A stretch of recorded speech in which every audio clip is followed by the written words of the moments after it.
So, let's see if you guys are trickling in. See the live chat.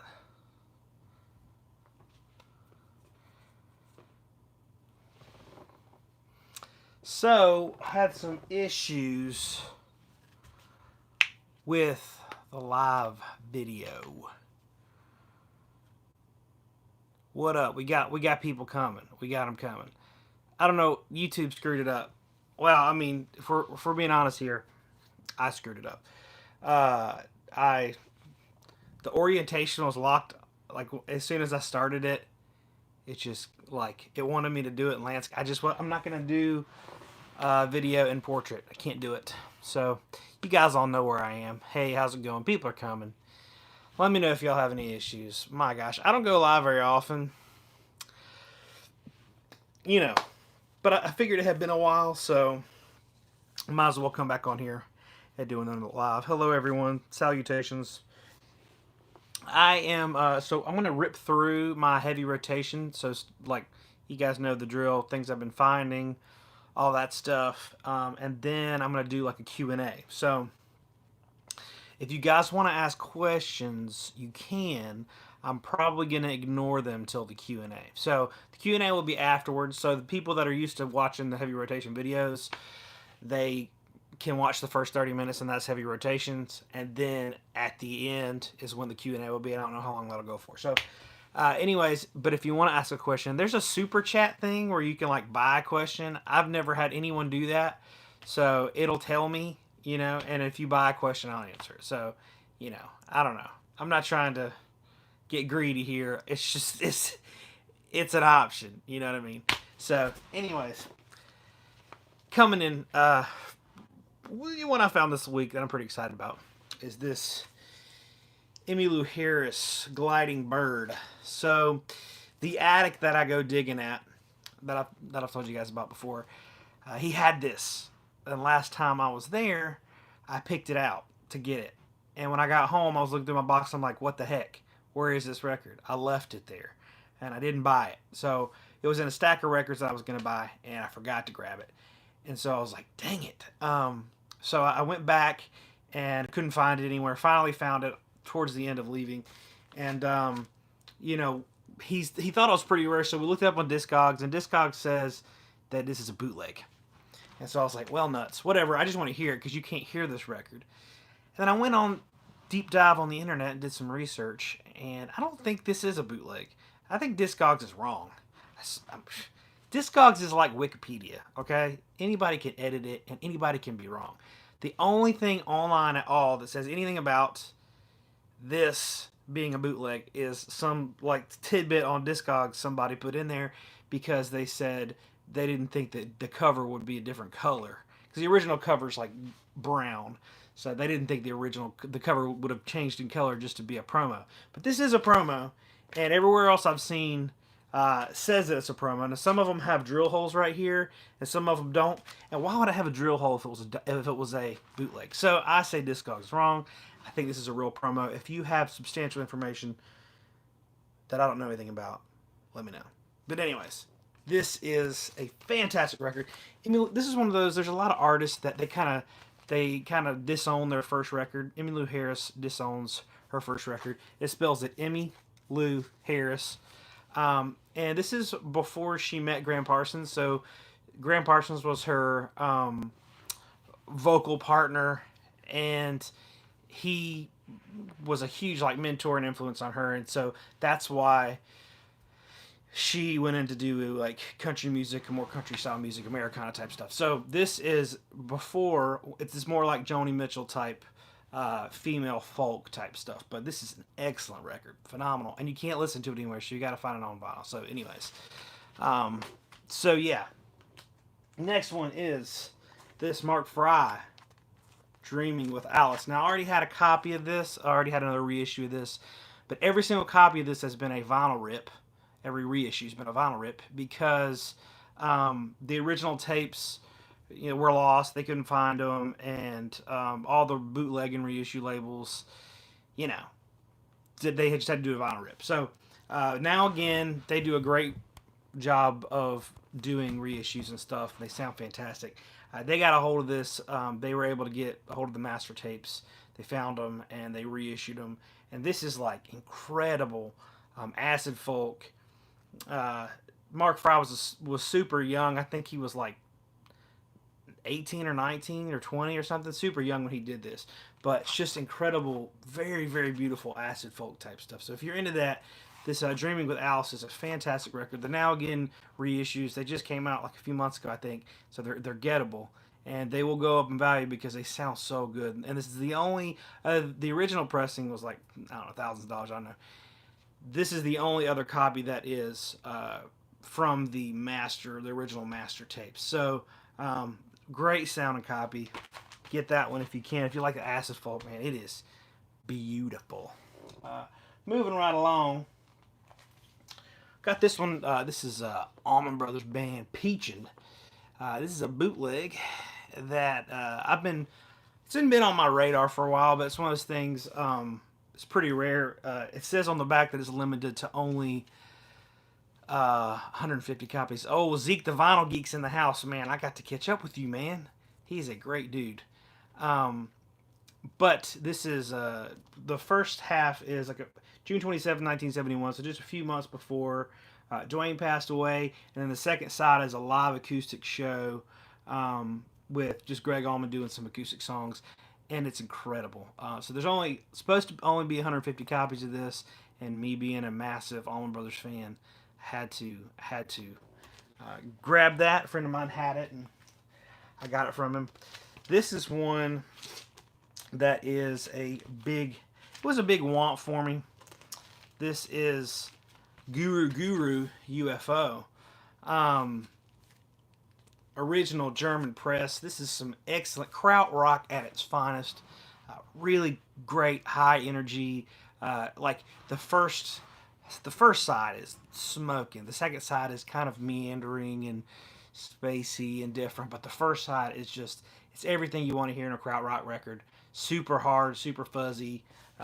Excellent stuff. I've got it upside down. Why? I do not know. But excellent stuff. UFO, Guru. I've been after this for a few years and finally got lucky enough to get a copy. So really, really nice stuff. Been after it. So a few years ago, I needed some cash and I had a copy of this and it was like mint. Perfect. And I sold it because I need the money, and a friend of mine offered me $100 for it, so I sold it. Now I regret it because that one was like minty clean. But I got this on the eBays, and it was a super affordable price. It's a white label promo. It's relatively clean, and I just love that sticker. And then you've got the double timing strip. It's beautiful stuff. Now I will tell you guys, I'm proud of myself. I've been really good lately, and I have not bought anything on the eBays this month yet. My goal was to go through August and not buy anything on eBay for myself. So I have bought one thing, and it was for the shop. I'm not keeping it. I'm selling it. It was just a really good deal on a really iconic record that I'll try to find for the shop. And I got one for a really good price, and I'm going to put it in the shop. So that's the only one I've bought all month, and my whole goal is to go through all of the month of August without buying anything on eBay, and then maybe my eBay demons will leave. That's my hope. So I have found a lot of good records, and I've revisited a lot of my old records so far this month. A friend of mine, Bill, really good friend of mine, he very nice guy. He brought in this crispy clean Led Zeppelin Physical Graffiti promo copy, and it is like stinking clean, man. And I already had one because, I'm a crazy person. Where is it? Yeah, I already have one. So now I have two. Why? I'm going to sell this one. So probably put that in the shop this weekend. But this one is like mint. Perfectly clean. The other one will kind of rough around the edges, but super clean promo copy of Physical Graffiti. How can you not? As far as I'm concerned, I think technically, I think this is Zeppelin's best record. I love Zeppelin 2. Like my favorite one might be Zeppelin 3. It's hard to say, but I think this is the actual best album. Really good stuff. I'm reading y'all's comments. If you're new to the chat, I am doing my heavy rotations as usual here, and then at the end I will do a bunch of questions. So save your questions for the end if you can, or you can do a super chat, and I'll answer it now. This Mark Holder, Today, Tomorrow, and Always. This is a really cool. This is an original Jamaican press. This is a really cool. It's kind of reggae, but not really. It's Jamaican funk. I guess you'd say a little. I mean, it's obviously reggae too, but it's got some killer guitar work. But this is a pretty iconic Jamaican piece, and a friend of mine that is a DJ brought this in the shop and let me buy it from him. So super thrilled to have this one. Been looking for it for a while. Mark Holder, Today, Tomorrow, and Always. Got some really great guitar work in it. And it's also just kind of funky and reggae. Got some great vibes. And yeah, it's a great cover. Look at that. So anyways, that's great. I'm just going through these random. This is a brand new Wayo Fast Times in Nigerian Boogie Madness. Now this is a compilation. Let me see if I missed any super chats. No, y'all aren't. Y'all don't think I'm worth it tonight. This is Nigerian boogie funk. So like between 79 and 83 was the Second Republic of Nigeria, and there was kind of a spike in cash flow in Nigeria because they found a lot of oil there, and so there was a lot of the studios in Nigeria had a little bit influx of cash and upgraded their equipment and started banging out records. So there's a real rich like music like creative explosion of records in Nigeria. So I've been obsessed with Nigerian records. Like I've gotten a bunch lately, and I'm putting them in my videos as I listen to them and really get a grasp on them. But some of the stuff I don't know what it is. I'm just buying it because it's Nigerian and it's cool. And there's such a cool vibe to Nigerian records. So this is like a compilation, killer stuff. There's one on here called "Show Me Your Backside" by Chris Okoti, and it is a pretty killer track. But the gatefold has like all the album covers and kind of description of the songs. That's a really killer. Brand New Wayo is what it's called. Let me go through here and grab out my Nigerian records while we're on the subject of Nigerian records. I will go ahead and show you a few that I wanted to talk about. Good Lord, are they all the way in the back of my stack? Yes. Oh, man. So a few records, and I believe this is a Nigerian pressing, but this is a test pressing. And I didn't know what this was, but it says African Rock on it, so I bought it. And it's kind of cool. This is not something I can really recommend because you're never going to find it. But it's like a really cool, it's not like real funky, but it's just like, it's almost like African traditional music with electric guitar. It's cool. It's different. And it's like I said, it's test pressing, so it's kind of a rare piece. And I don't even know that it's worth a lot of money. I just had a chance to buy it, and it just spoke to me, so I did. Let's go through this. This is heavy. Pat Thomas and Marietta. I'm guessing I'm pronouncing that right. This has got some minor ring wear, as you can see, major ring wear.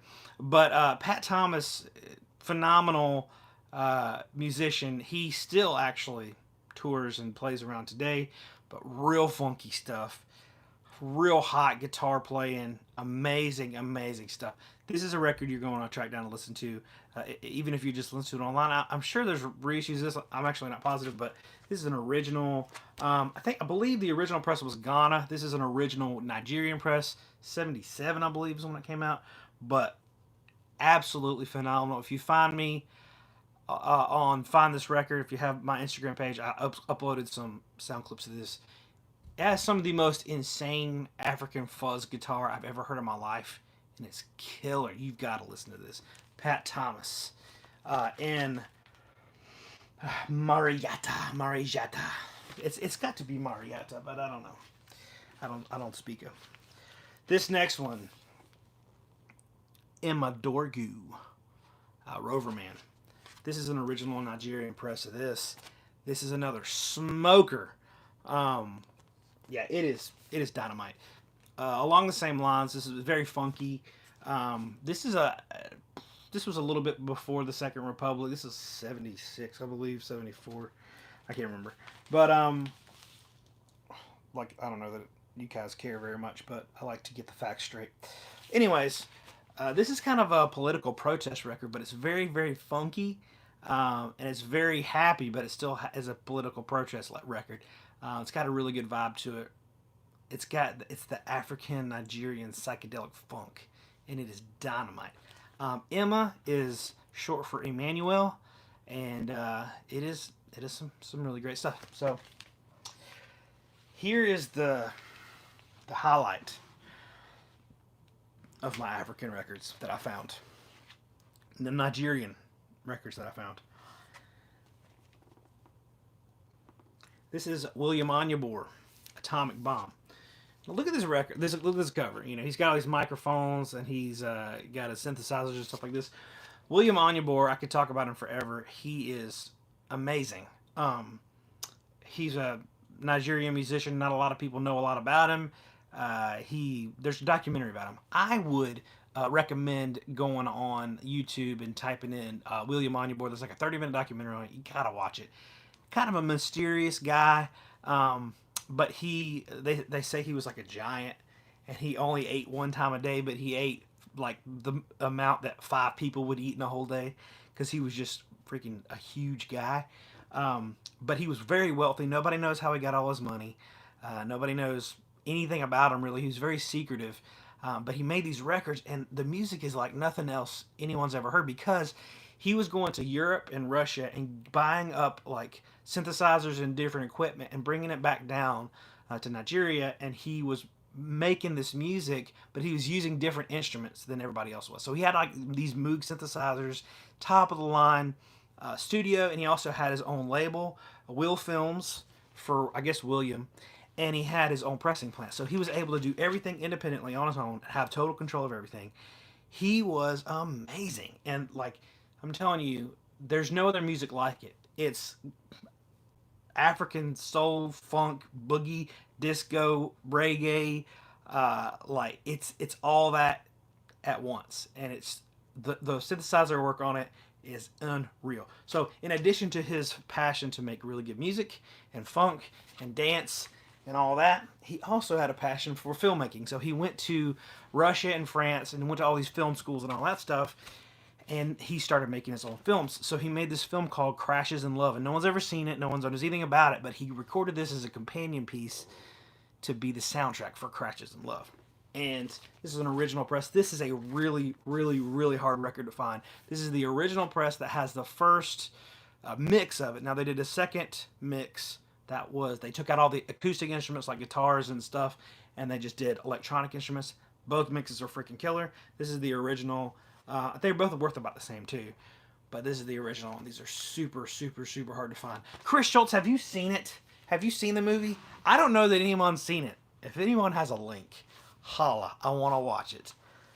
Maybe I just don't know. But if you've seen Crashes in Love, I don't think it exists anywhere. But I'll show you a couple more records that were kind of failed experiments. But I bought a couple more African records that, you know, they're not really my thing.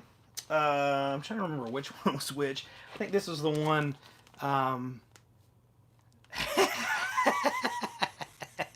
Reed Smith. He did my...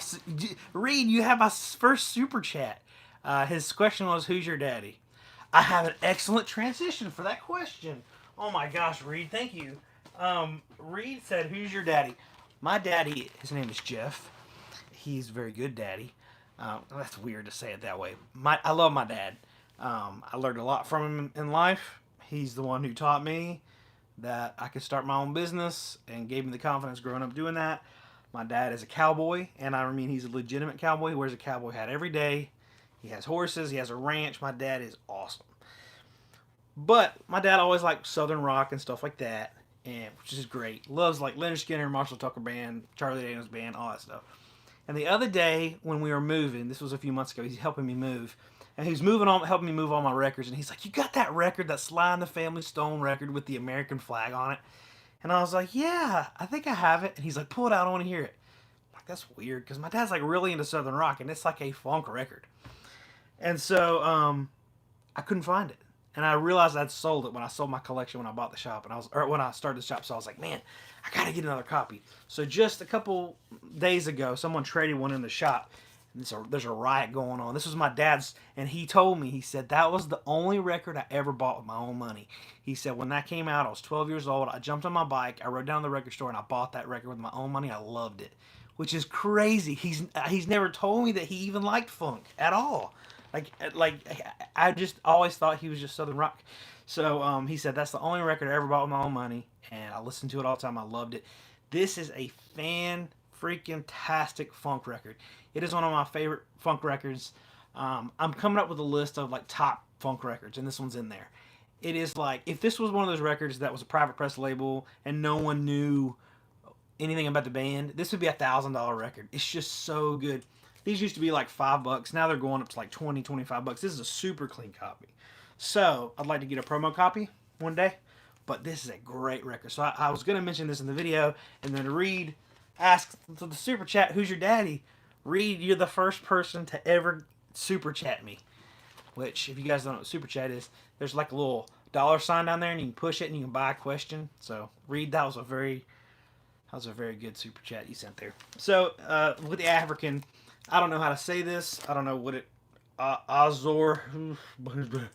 I don't know, but I bought this because why would you not buy this? And it's like real traditional African music. So it's like I don't know.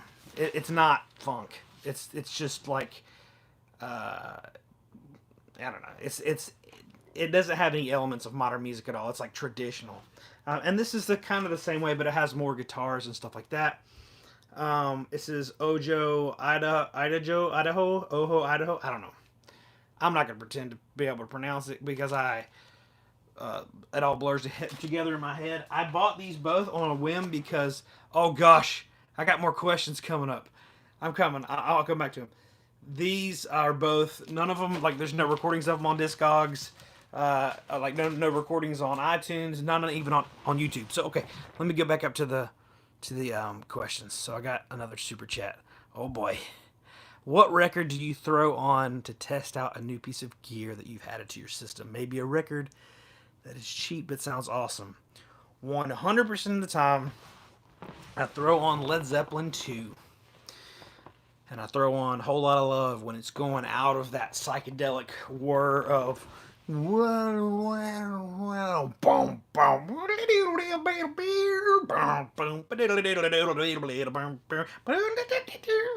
that's how I know it's gonna be good or gonna be bad. Because if the stereo can't carry it, I'm like, throw it out the window. So anyways, that's my test record. Moving right along, I'm gonna try to blaze through this stuff. Got my little stack here, but if the only questions I'm answering are the super chat questions, the rest of them will be asked at the end. If you're just gonna be with us for now, the Judge's Nephews. This is a South Florida kind of Latin type of feel to it, but really killer record. Most of it's like Latin salsa type of Cuban feel, and then there's a couple songs on here that are just freaking funky, nasty, and it's really good stuff. So the Judge's Nephews, that's a great one. I got that in that like it's like a salsa collection I got a couple weeks ago. Really good stuff. Here's one called Hover 3.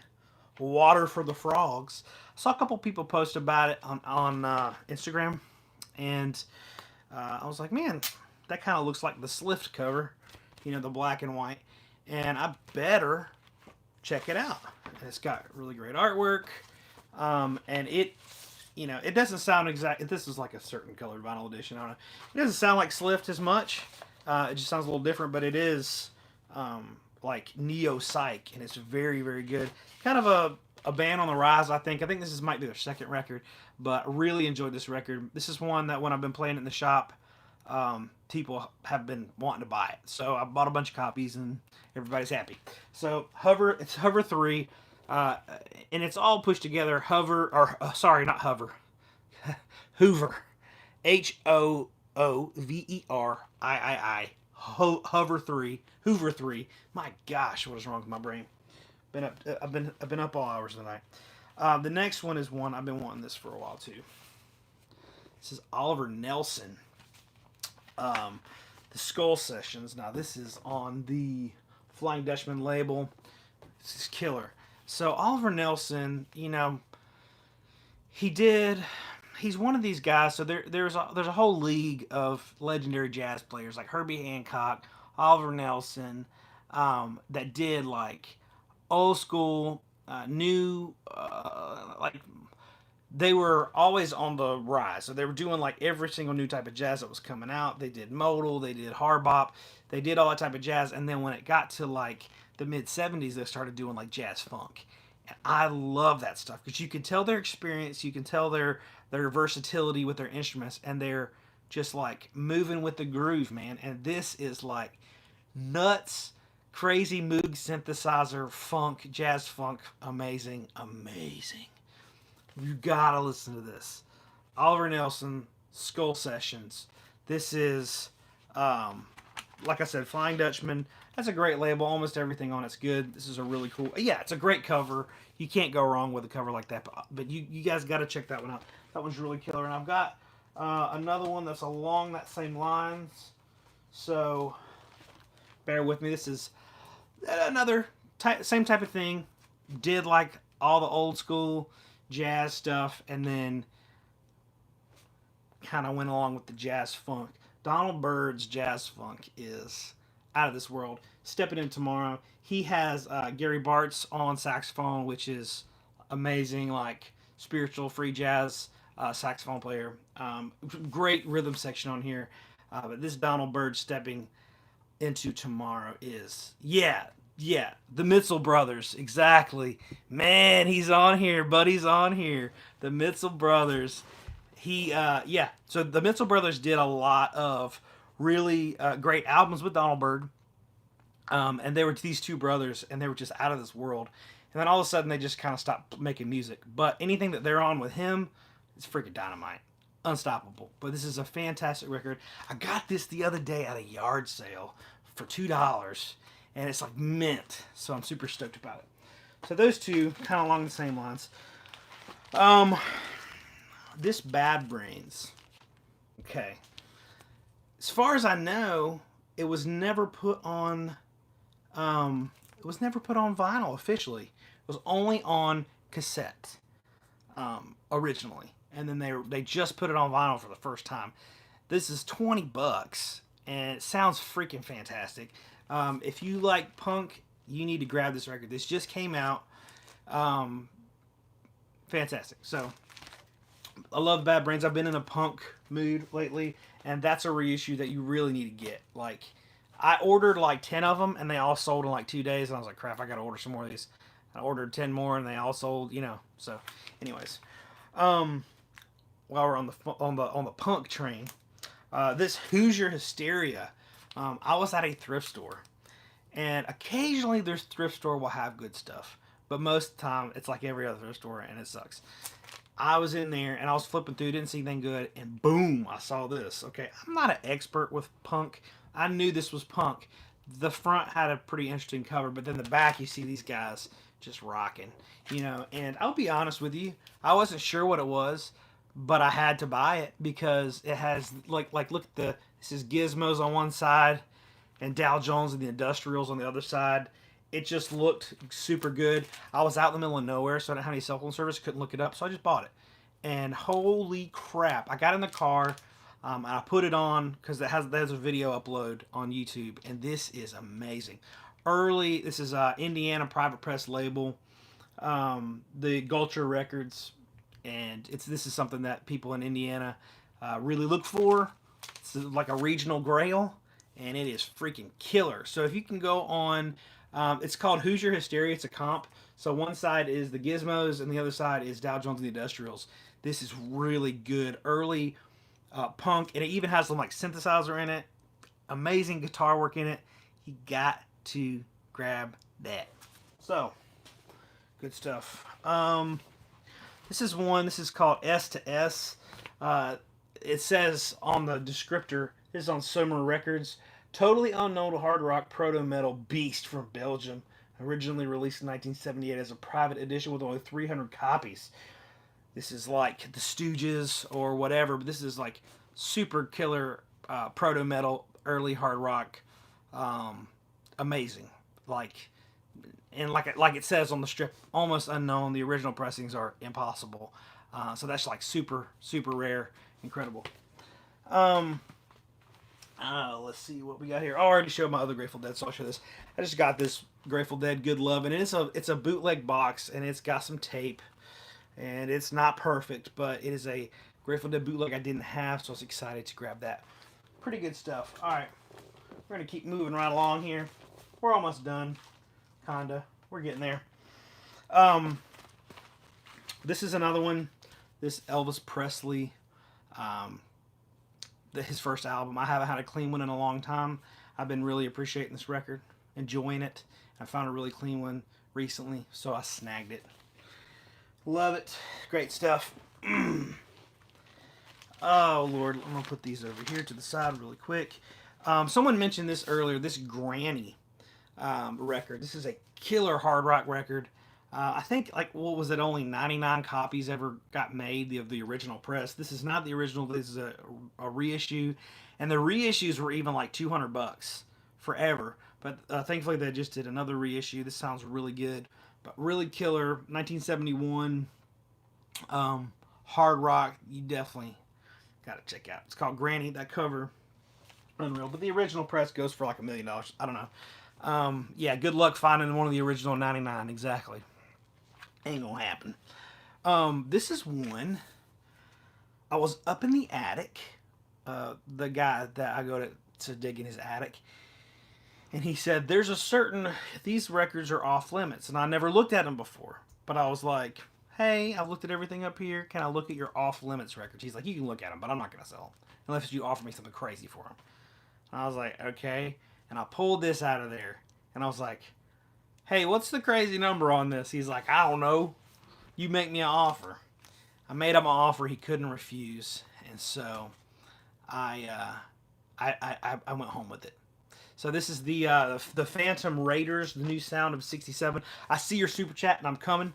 But this is on a local label called Justice Records, and it's a label that does like this in North Carolina that does like garage stuff. They did garage stuff like 65 to 67, and then they went bankrupt in 67, but they were killer.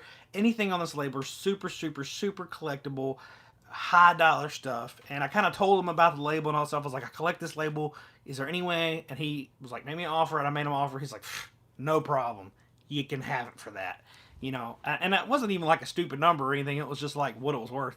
And yeah, exactly, Eric, out of Concord, North Carolina. Some really cool garage. The guitar player here is 11 years old.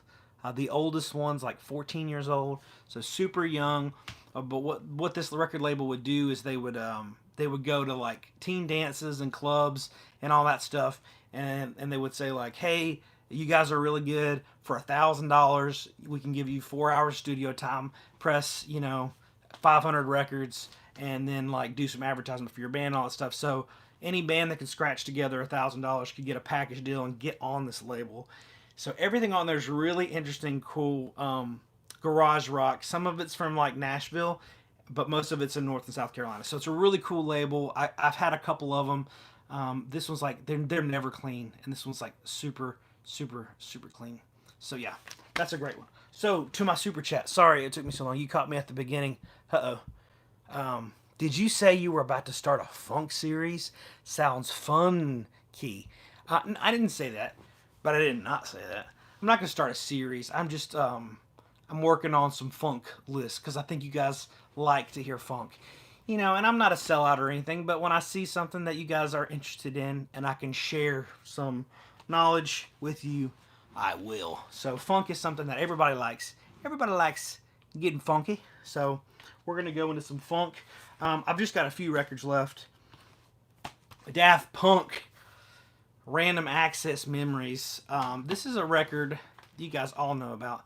Everybody talks about it. Everybody loves it.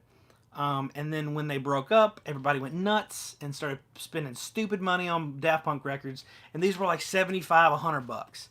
And I was like, I'm going to wait till they reissue it and I'm going to get another one because I had one in the shop and I was listening to it. I was like, man, this is freaking good. I forgot how good Daft Punk was. And these just came out. I think I got them in the shop for like $27 or something now. And so I just grabbed one to take home. It's a fantastic record. Along with the funk, this is like jazz, funk, fusion type stuff. This is a cheap heat. So this Jimmy McGriff Tail Gunner. This is... I cannot put this on in the shop because someone will be like, I want that. I want that record. It's so good. It is so funky. Just killer synthesizer work on it. It's got freaking UFOs on it. I mean, yeah. Really good stuff. And for $10, you can get this usually. $7 to $10. It is dynamite. Yeah, it's banging jazz funk. Gosh, while we're on the funk, let's get my funk records out of the way. So this one I got also at that same yard sales. At the same yard sales. The same yard sale I got the other one. I got this one. I got this Earth, Wind and Fire's first record. This is freaking amazing. So these usually go for about $20, I think. And this is in the shrink. It's in absolute perfect shape. When I found it, I was like, I have never seen one this clean. This is going home with daddy. It is out of this world. Amazing funk. I love Earth, Wind and Fire, but the earlier the better with Earth, Wind and Fire for me. And this is one that this is probably going to be in my top 20 funk records of all time. It is outstanding. And then someone brought this in the shop the other day and traded it. This is Getaway Train by the Earth Disciples. This is along the lines of Funkadelic Maggot Brain and Magnum Fully Loaded. It's killer funk. It's on Solid State Records, and it has got some amazing electric guitar in it. It is out of this world. I threw this on, and I forgot how good it was, and so I was like, man, I am keeping it. So who needs eBay, right? I've already got enough records I'm keeping. Haven't bought anything. If you're new, if you've just gotten here, I haven't bought anything on eBay in 12 days, or maybe even 13 days. The whole month, I have not bought anything on eBay yet, and I'm going to go the whole month if I can. Okay. Coming up with just a handful left. Opus Alpha. Amazing band from Uruguay. I've talked about the band Dias de Blues, which is a killer Uruguayan blues. Oh man, you can see all my boxes and my guitar in the background of this. But killer blues rock from Uruguay. Amazing stuff. Opus Alpha is a little bit, it's still like blues rock, but it even almost has a little bit of a proggy tinge to it. Really good swelling Hammond organ and some juicy guitar licks. So Opus Alpha is a great, it's a great record. The originals are tough to find because, you know, Uruguay and all. But yeah, if you can find one, the reissues are gettable and affordable. You got to get that. Opus Alpha. Alpha spelled A-L-F-A. This one, a good friend of mine that lives here in North Carolina, he kind of deals a little bit in the heavy hard rock stuff. He sold me this Blue Max limited edition. So this is a hard rock band from Nova Scotia, 1976. They started playing together when they were in high school. And I think when their first gig, they ranged from like 12 to 15. And then when they recorded this record, I think they were all under 20 at least. You know, they were probably 16 to 19 or something like that when they recorded this record. But they pooled all their money together, and during... I've read some things that say Christmas Day. I've read some things that just say on Christmas break. But they went to the closest studio, and they recorded this record in a few hours. And it is really good hard rock, a little prog, a little garagey. It's really good smoking riffs. This is exactly the type of thing I want to hear. Fantastic stuff. Really hard to find. They only made 1,000 copies, I think. But from Nova Scotia, killer record. Blue Max limited edition. Okay. Coming up on the end here. Glory. This is a record.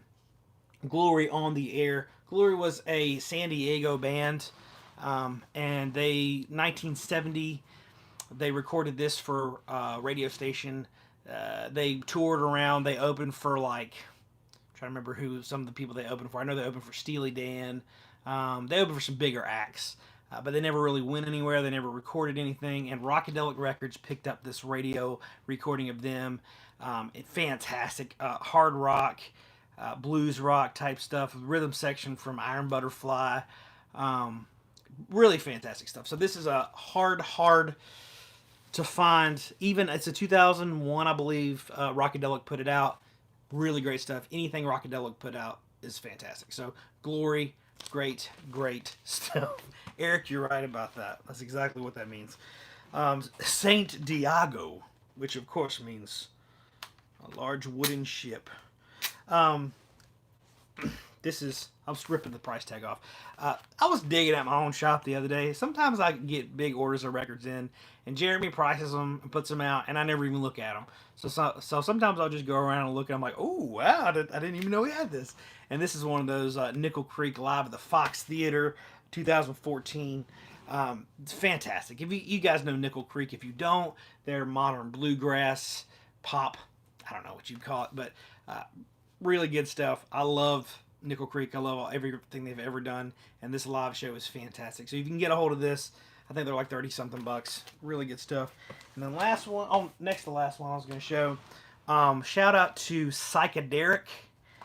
He showed this on his one of his videos. It's called Negative Space. The original pressing, I think they only did a few hundred copies. I can't even remember, but they did this for Record Store Day. They reissued it, but this is like the gritty early hard rock that I absolutely love. And the original pressings, like, probably never gonna find one. I'm okay with that. And so for Record Store Day, I think this was earlier 2021. They put this out for Record Store Day, and so this brings me to my big announcement that I'm gonna tell you guys. I'm on Discogs. I started selling on Discogs. So you guys might want to look me up on Discogs. But just to test my account to see if it worked, I had to buy something. Because, and I've been wanting this. And I saw it. It was cheap. It was like 20 bucks. I was like, I'm going to buy that.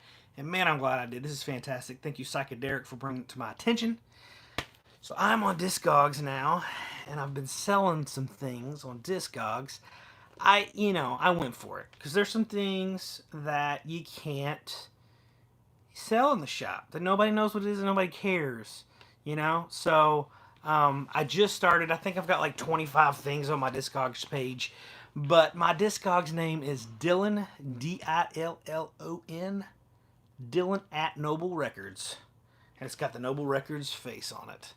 So you'll have to check me out. I'll be putting it in some links and all that stuff, and like on Instagram and all that, but it's my username is Dylan, Dillon at Noble Records, all one word, and then you can go to the portal of my super rare stuff. So anyways, that's the big announcement. I forgot to tell you that I was going to be announcing, but I'm on Discogs now. Everybody's been bugging me about it for years. So now I'm on there and I'm selling stuff. You guys talk me into it. So last one I want to show is this Danielle Dirac record, No Place. I heard about her on NPR. Let me go ahead and open this, because I think there's some like exclusive colored vinyl action going on. I always carry a knife with me just in case I need to open a record or protect my life, whichever comes first. But yeah, so Danielle Dirac, really good female singer-songwriter. If you guys like, what's her name, Julian Baker and stuff like that, she's along the same lines. And this is like a Coke bottle, I think. Yeah, clear record. But she's fantastic. I've been listening to it online. Been waiting to get the record. I just got it in the mail. And actually, she's doing like an independent thing where she's just selling them on her website. But I actually bought a bunch for the shop. So I think we're the only record shop in the country that'll have them. So fantastic. Like, I don't normally do this, but I heard about her on NPR. Started listening to the record that just came out. It's called No Place. And it's Danielle Dirac, Durack. You got to check this out. It's really, really good. If you like that type of thing, indie, female, folk, singer, songwriter type stuff, It's really good. So you can get these on her website. I think they're like $22.99 or something, and it's really fantastic. So that is all of my record showing. So I'm ready for your questions. Now here's how we'll do it. I do like Phoebe Bridgers, fantastic. Um, you know, we'll let the I have not been reading y'all's questions because I just can't keep up while I'm trying to keep a train of thought. So, anyways, I am open for any questions involving me, my personal life, the shop, guilty pleasures, favorite ice cream, anything. Um, yeah, Grateful Dead. So this Grateful Dead is here because I moved some stuff around in my collection, and I'm trying to. I've got like 300 or 400 records I need to fit on these shelves. So I created some gaps so I can fit some things in there. So I put this in to take away one of my gaps, but I have all of my box sets on top up there. So, anyways, all right. Let's see here. Let's see some questions. Favorite Link Ray song? That's tough. I don't know. What genres do you not know besides classical? Classical, polka. I know a little bit about bluegrass. I hear my wife watching this video in the hallway. I can hear her out there. I can hear me through her phone. So, love you, Emily. Emily, if you want to come in on this chat, you can totally come in here and hang out. New to the channel, thank you so much. La la la la la. If you want to send a super chat, I will answer your question no matter what it is. Let's see. Someone he said he was thinking I don't know English, Irish, or Scottish folk.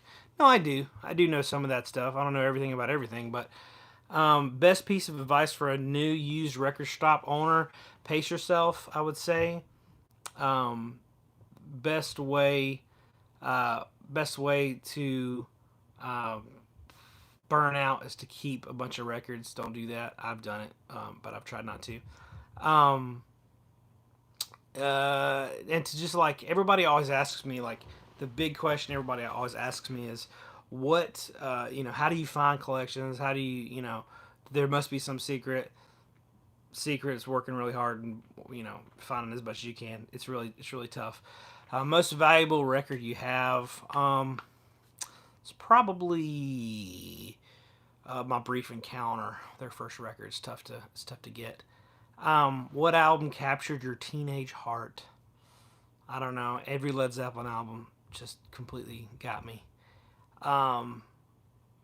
Let's see. Did you ever change your messaging? Yeah, a little bit. Sorry, I'm trying to read these as fast as I can. Favorite Leonard Skinner song? That's a great question. I would say, gosh, what's that song called? It's my favorite. I should know. I Need You. It's called I Need You. Now I do like Tuesday's Gone's personal favorite. Obviously, Freebird, all that's great. But I Need You is one that you don't hear a lot of. So best Zeppelin bootleg I would say is probably Listen to This, Eddie. Now I will brief shout out to Nate Goyer and the Vinyl Guide podcast. He just did a podcast with this guy that put out this Led Zeppelin book, and he was talking about Zeppelin bootlegs, and he was talking about bootlegs. It's a really interesting point of view. He was saying that he doesn't like soundboard recordings because that was the mix that went into the monitors. So the guitar is like super low and like the drums are really high. And so like the mix is super off. So really to get the best representation of the live show would be like an audience recording. So that's what he said. I don't know. So I get that. But Listen to This, Eddie is an audience recording. It's fantastic. So by that train of thought, I would say that. Top 10 bands from New Zealand. Oh, geez. I don't know. I'd have to do some checking. McPhee is probably my favorite. I think they're from New Zealand. They might be from Australia. I can't remember. Jack White. It's okay. Why are Brazilian 45 selling for $3,000? Because it's fantastic music. It's really hard to find. Have you heard Fresh Blueberry Pancake? Yes, I have. I don't know if it's getting another reissue. I hope it does. Like, that's another one. The reissues are like $300 if you can find them. The original, I think there's only 50 copies ever made, and they're like $10,000. So that's a crazy one. It's fantastic. It needs to be reissued desperately. Um, what do you miss about doing pop ups? I don't know. I miss being in a new place. I miss meeting new people, people that aren't record people. Just kind of pop ups are pretty fun. But I do like having a shop more, obviously. How many Towns Van Zant OGs do you own now? I own them all. I have them all. I have them all. So I've one of each at least. Um, let's see here. I'm gonna let this run an hour, and I'm gonna probably roll out. Why did Betty Davis leave Miles Davis? Well, that's a great question, buddy. I've heard it was because of abuse.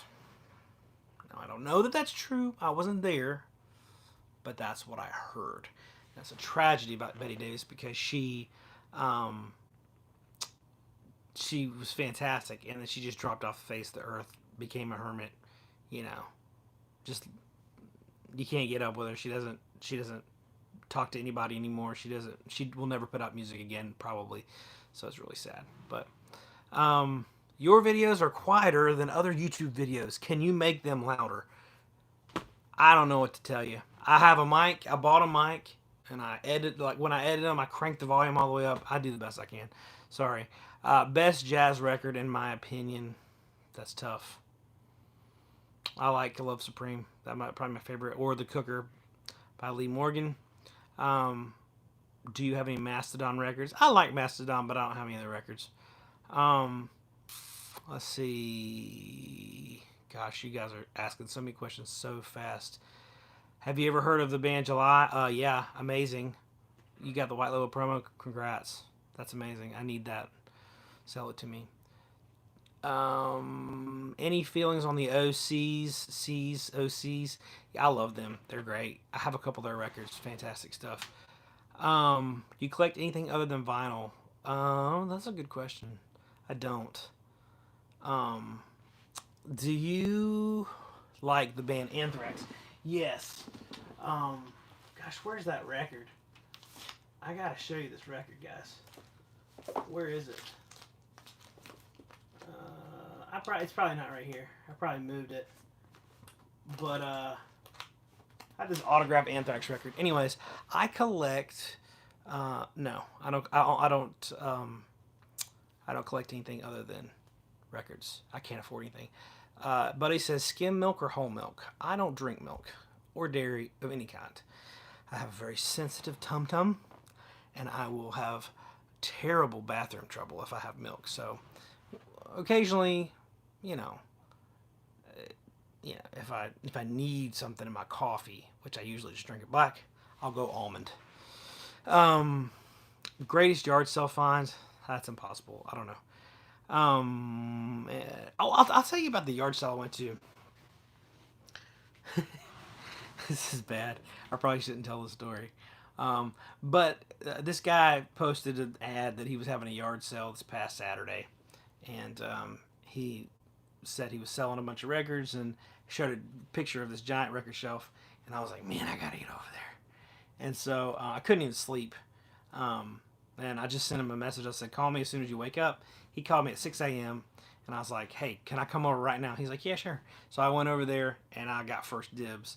And it was amazing. I bought like over 200 records. It was awesome. He had some incredible stuff. So really good stuff. That's where I got a lot of funk and stuff. But I only kept like 3 records. The rest of it's going in the shop. So, but that's the type of thing, you just got to wake up earlier than everybody else. Work hard. Any other good questions? Let's go back. Favorite psychedelic album? I don't know. Probably one of the 13th Floor Elevators. There's are really good.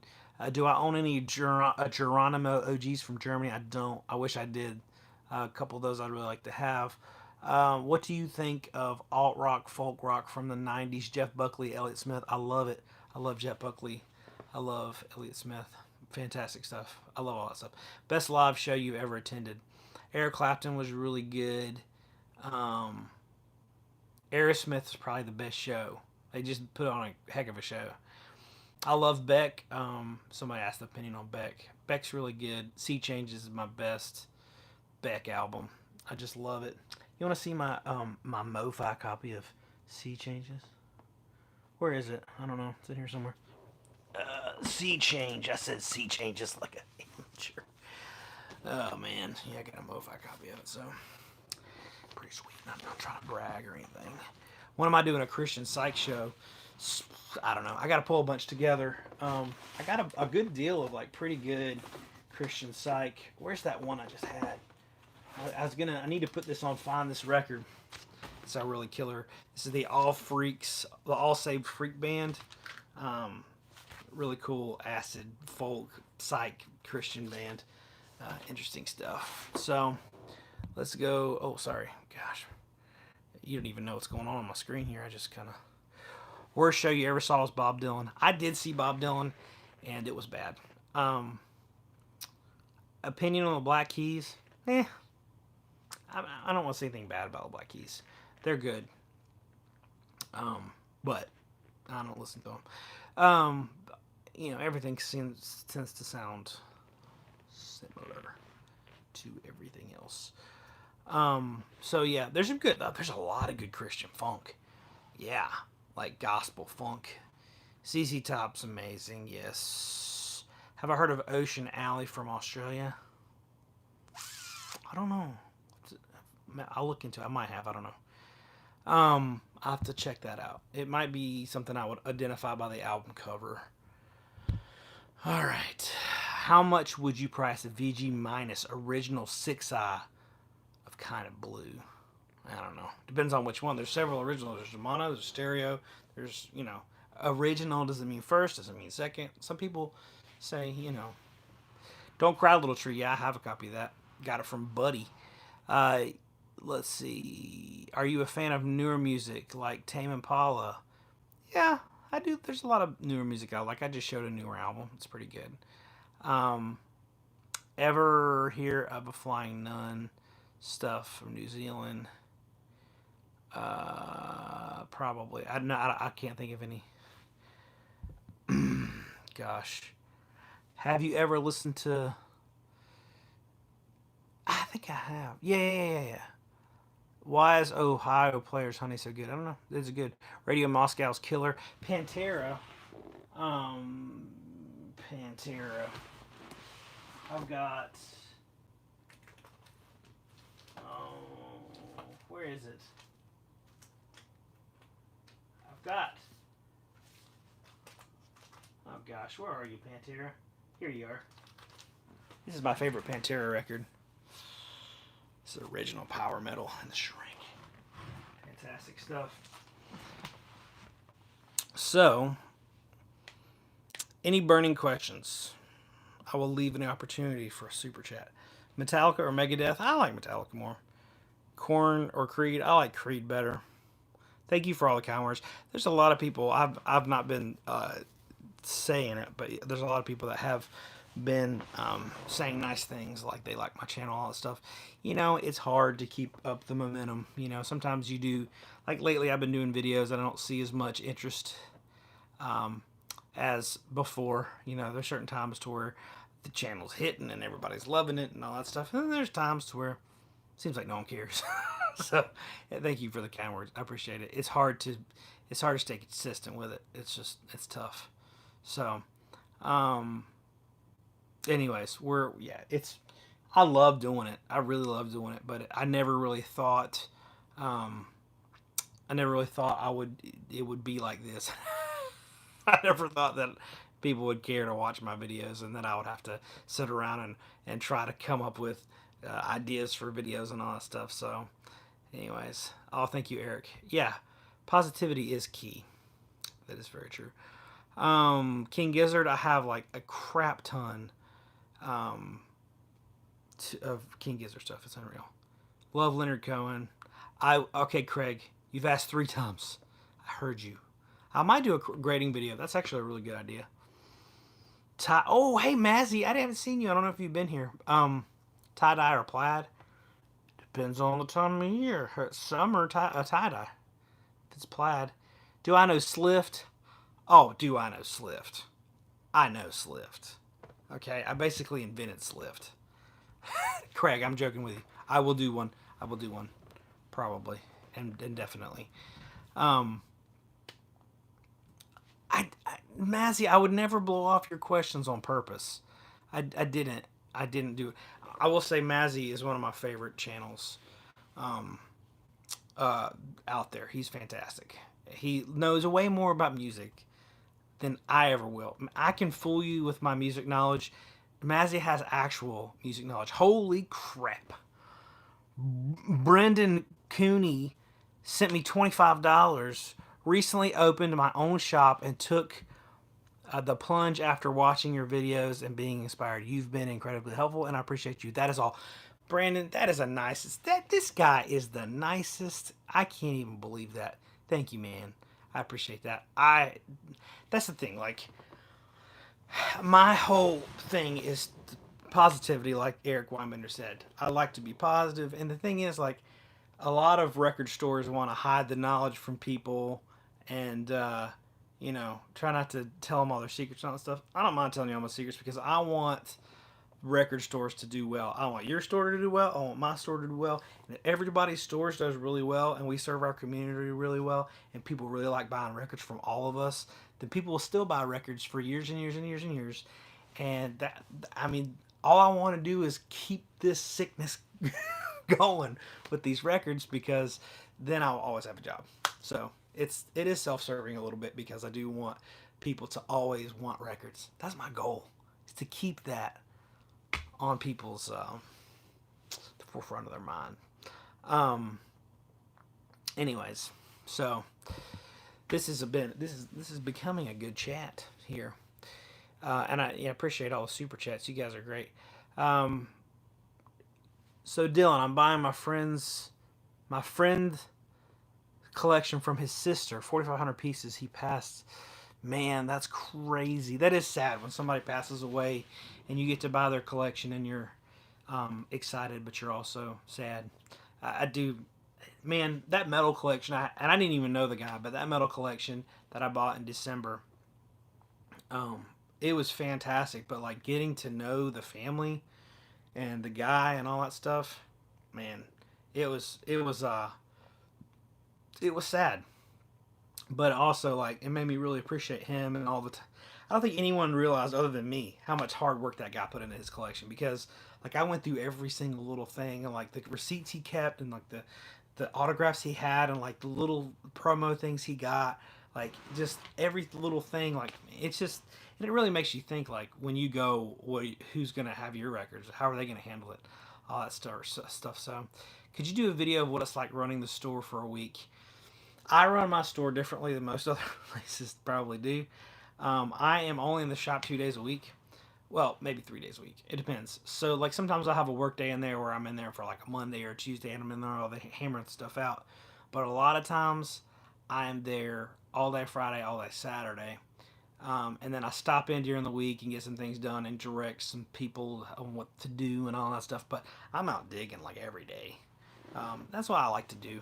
And then the weekends, a lot of people bring stuff to me, so that's the way I can keep my shop full.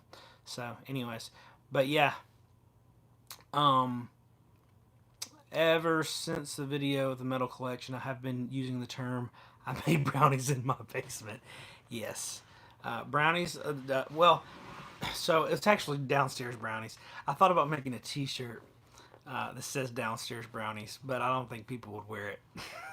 So, anyways, do I have any XXL Black Noble record shirts in the shop? I think I do. Send me an email. We'll see if we can get you one. Liked my top debut video. Thank you. Appreciate that. Yeah, Baron, send me a DM. I'm always good for it.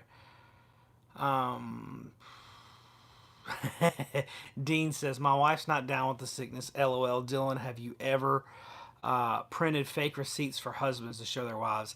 I have not, because I think that's probably illegal. I can't tell you for sure, but it seems illegal. I wouldn't do that. Lots of times I see guys peeling off price stickers before they go get in the car, which is fine. started working at your local record shop, any advice? This goes with any job you have, but the advice is to work hard and to. This is what my dad always told me: make yourself irreplaceable. So when you're working, do things, add value to the shop. Um, more than just being there, because you know so there's sometimes when no one's going to come in the shop and no one's going to buy anything. So that, how much ever he's paying you, or she's paying you, your boss, you need to earn that time. And so if they feel like you're just sitting there on your phone all day and you're not doing anything, they just threw $10 down a hole, or $15 down a hole, or $20 down the hole, depending on how much they pay you per hour or per half hour. Um, but if you do something that's worth that hourly wage or whatever, um, yeah. And like if you're yeah, Norman Maslow said, pay attention and don't f off, turn your phone off. Very good advice. Yeah, if you're in a record store, you have, like, I have always wanted to work at a record store, and I never got a chance till I had my own. If you're at a record store, man, you got like the prime opportunity to learn about music, like more than anybody else.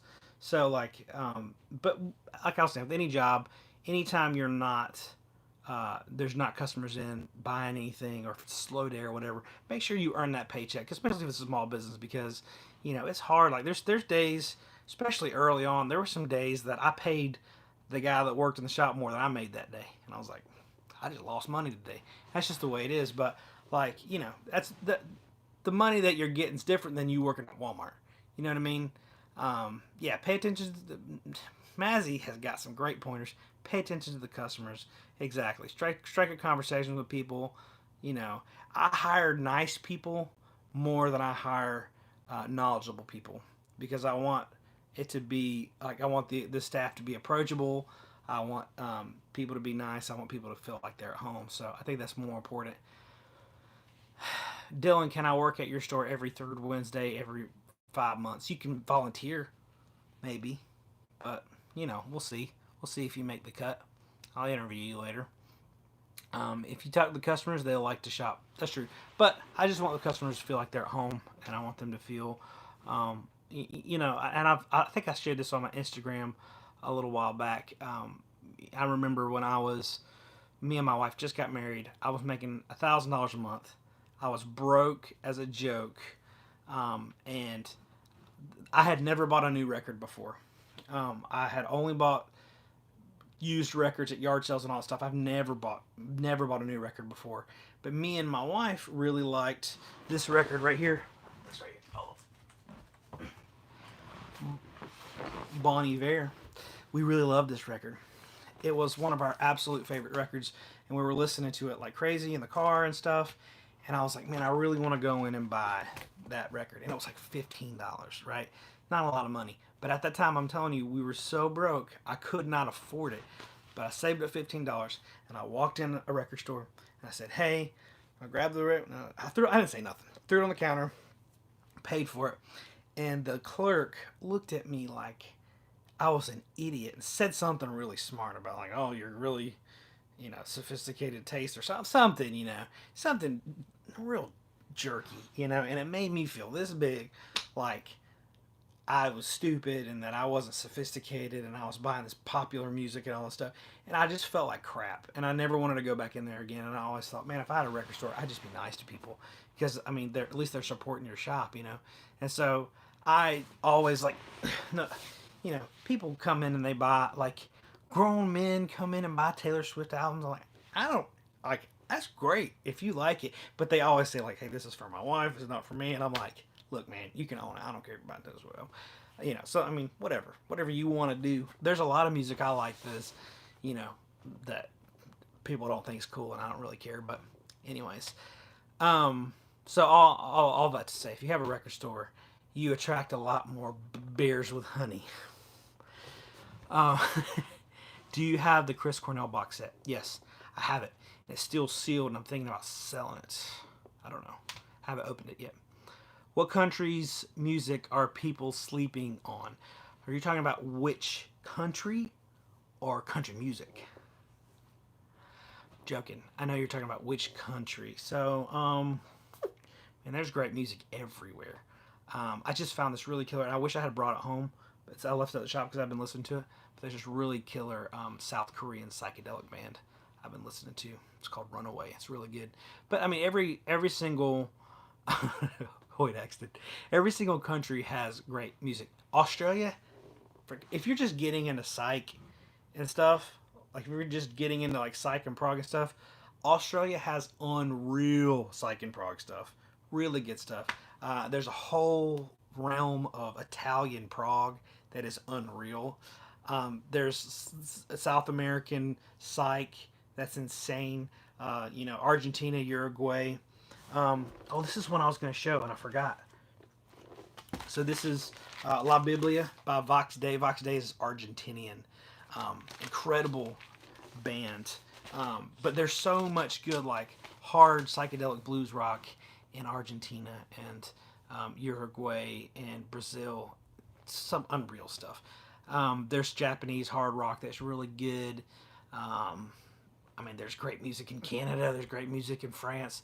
It depends on what you want, but the more you open your mind up to listening to different types of music, the more you're going to enjoy music and understand where each culture gets its influences from. So, really important. Just picked up a dope collection full of psych and some early Black Sabbath promos. Oh man, holler at me.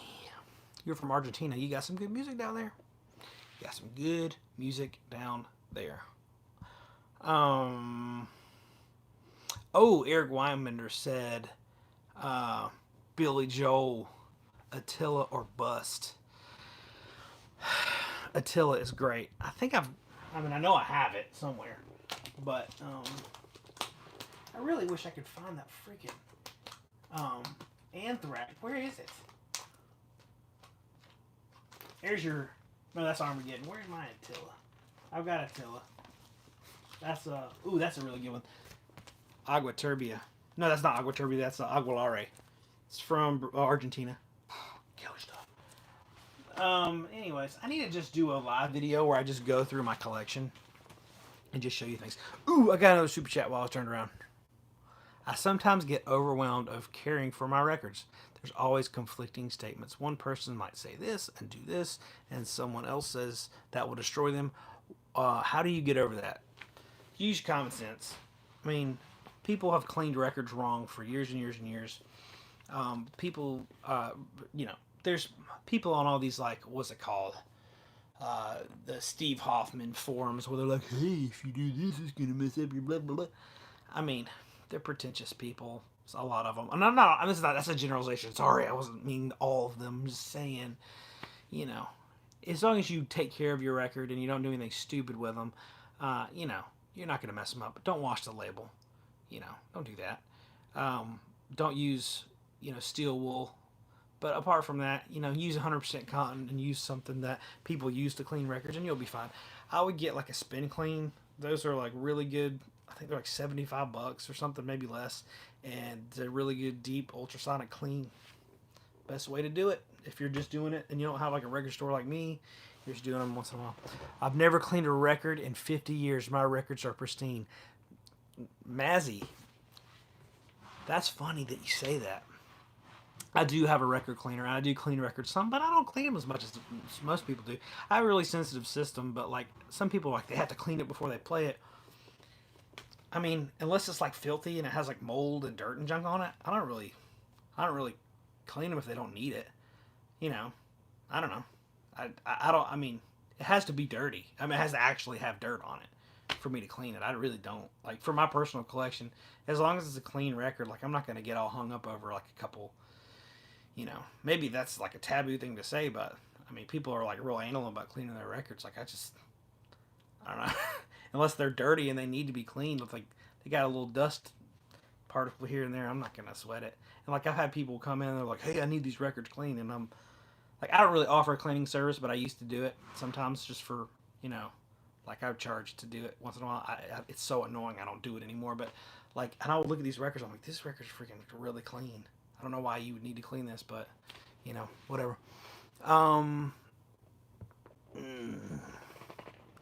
Can we see your audio system? Yes, hold on a second.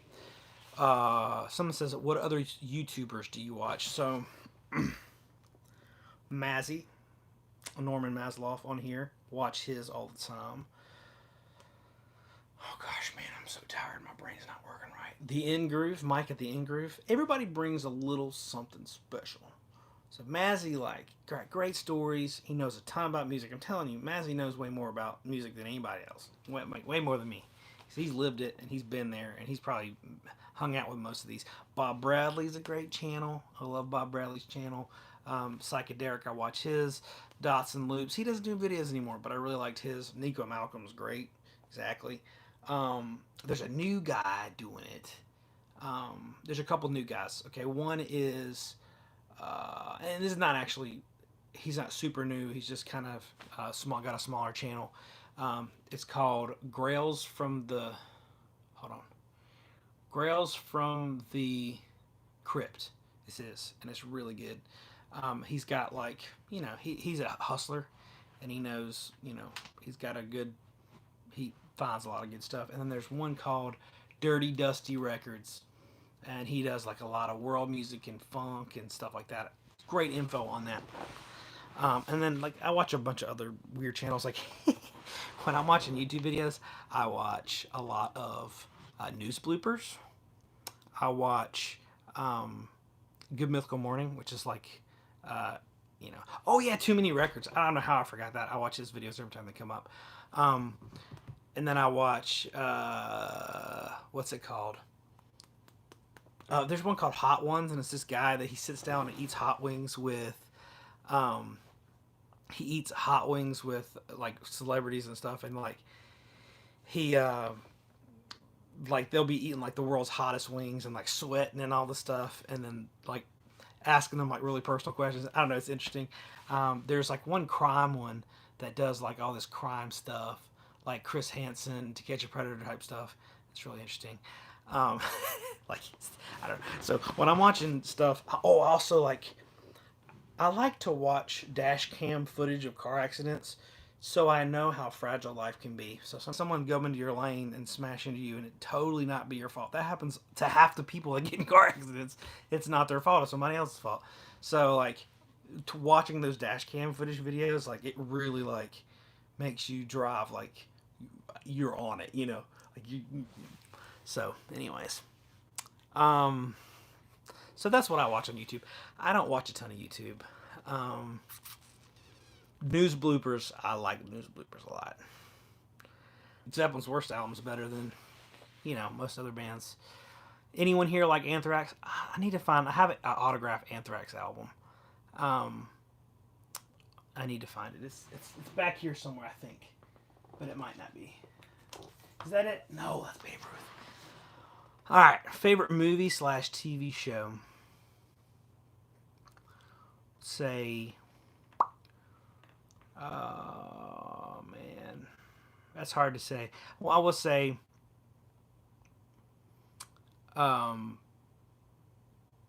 Back to the Future is my favorite movie series.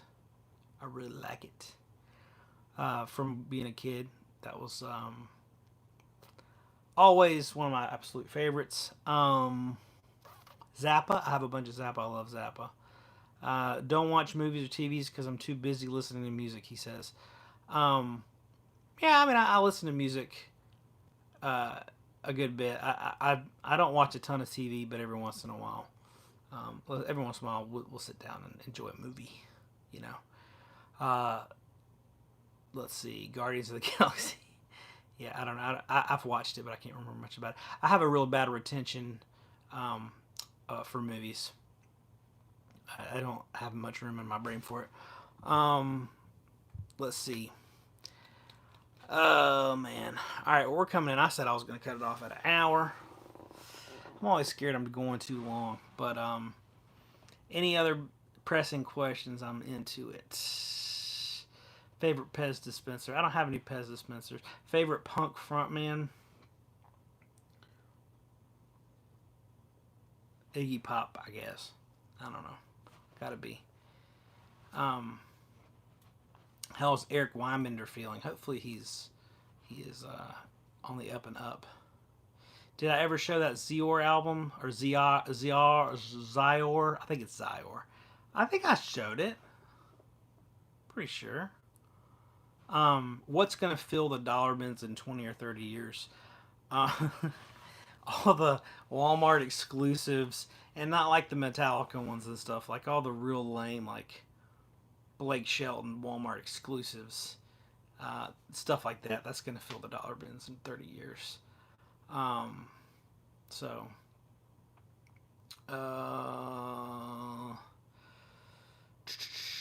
favorite supergroup?